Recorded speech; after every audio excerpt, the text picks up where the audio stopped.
नमस्कार दोस्तों, स्वागत है आपका अवेकनिंग इंडिया चैनल पर। आज हम बात करेंगे भारत के भविष्य के एयर डिफेंस की। भारत अब उस मुकाम पर खड़ा है जहां दुश्मन को सिर्फ जवाब देना नहीं बल्कि उसके मंसूबों को जड़ से मिटा देना हमारा लक्ष्य बन चुका है। इसी मिशन के तहत भारत की निगाहें अब रूस के सबसे घातक और अत्याधुनिक air defence system S-500 Prometheus missile defence system पर टिकी है। भारत और रूस के बीच इस समय एक रणनीतिक गवर्नमेंट टू गवर्नमेंट डील पर बातचीत चल रही है, जिसके तहत भारत S-500 को खरीदने का इच्छुक है। लेकिन भारत की एक शर्त है, सिर्फ खरीद नहीं, को प्रोडक्शन और ट्रांसफर ऑफ टेक्नोलॉजी भी चाहिए। यानी यह हाई एंड डिफेंस सिस्टम अब भारत की जमीन पर भारत के ही हाथों तैयार होगा।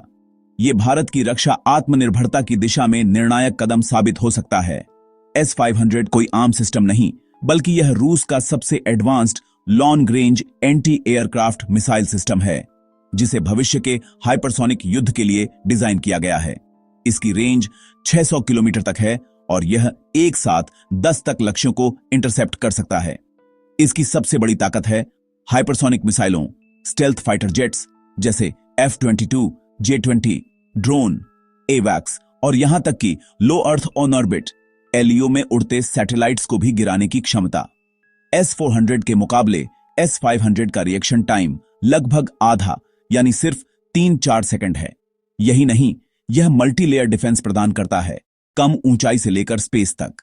हाल ही में ऑपरेशन सिंदूर के दौरान भारत ने S-400 की मदद से पाकिस्तान के साब एवैक्स विमान को 314 किलोमीटर की दूरी से मार गिराया। यह एक ऐतिहासिक रिकॉर्ड है और यह साबित करता है कि भारत की एयर डिफेंस क्षमता अब दुश्मनों के घमंड को चूर चूर करने में सक्षम है। ऐसे में S-500 S-400 से भी 4 कदम आगे की टेक्नोलॉजी लेकर आता है, जिससे भारत की नो फ्लाई जोन ताकत कई गुना बढ़ जाएगी। अब सवाल उठता है कि S-500 को भारत में कहां तैनात किया जाएगा। इसकी सबसे अधिक आवश्यकता लद्दाख और अरुणाचल जैसे चीन सीमा से सटे क्षेत्रों में है, जहां चीन अक्सर हवाई घुसपैठ और मिसाइल अभ्यास करता है।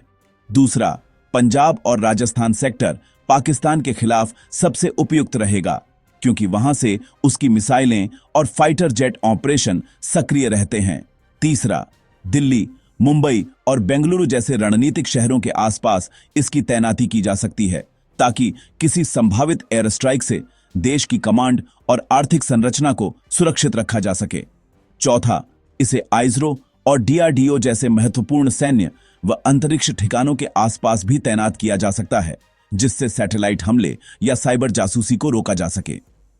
इस सिस्टम के आने से भारत को चीन, पाकिस्तान और तुर्की जैसे विरोधी देशों पर जबरदस्त बढ़त मिलेगी।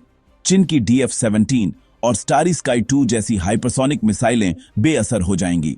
उसके J-20 जैसे स्टेल्थ फाइटर जेट्स S-500 की नजर से नहीं बच पाएंगे। पाकिस्तान के J-10C, NASR और बाबर 3 जैसी मिसाइलें S-500 की 600 किमी की रेंज में आने से पहले ही ध्वस्त कर दी जाएंगी। वहीं तुर्की की पाकिस्तान को दी जाने वाली ड्रोन्स और सैन्य मदद को भी इस डिफेंस कवच से मुंहतोड़ जवाब मिलेगा। सिर्फ इतना ही नहीं, अगर भारत को ट्रांसफर ऑफ टेक्नोलॉजी और को प्रोडक्शन का अवसर मिला तो भारत S-500 जैसे सिस्टम को देश में बनाकर भविष्य में इसका निर्यात भी कर सकता है। यह भारत को न केवल सामरिक रूप से सशक्त बनाएगा, बल्कि ग्लोबल डिफेंस मार्केट में एक निर्माता देश के रूप में स्थापित करेगा। मेक इन इंडिया जैसे अभियानों को यह सौदा नई ऊंचाई देगा। बेशक अमेरिका और नेटो इस डील को लेकर चिंतित हैं। अमेरिका ने पहले S-400 डील पर भी प्रतिबंध लगाने की धमकी दी थी, लेकिन भारत झुका नहीं। और अब S-500 को लेकर भी भारत वही सख्त रवैया दिखा रहा है। भारत को यह फैसला अपने राष्ट्रीय सुरक्षा हितों को देखते हुए लेना है, न कि किसी वैश्विक दबाव में। तो दोस्तों, सवाल अब यह नहीं कि भारत S-500 लेगा या नहीं, बल्कि यह है कि भारत कब इस मिसाइल डील को फाइनल करेगा। क्या आप चाहते हैं कि भारत ऐसा कदम उठाए जिससे चीन, पाकिस्तान और तुर्की की रातों की नींद उड़ जाए? अपने विचार हमें जरूर बताएं। अगर आपको यह जानकारी उपयोगी लगी हो तो वीडियो को लाइक और शेयर करें और चैनल को सब्सक्राइब करना ना भूलें। जय हिंद।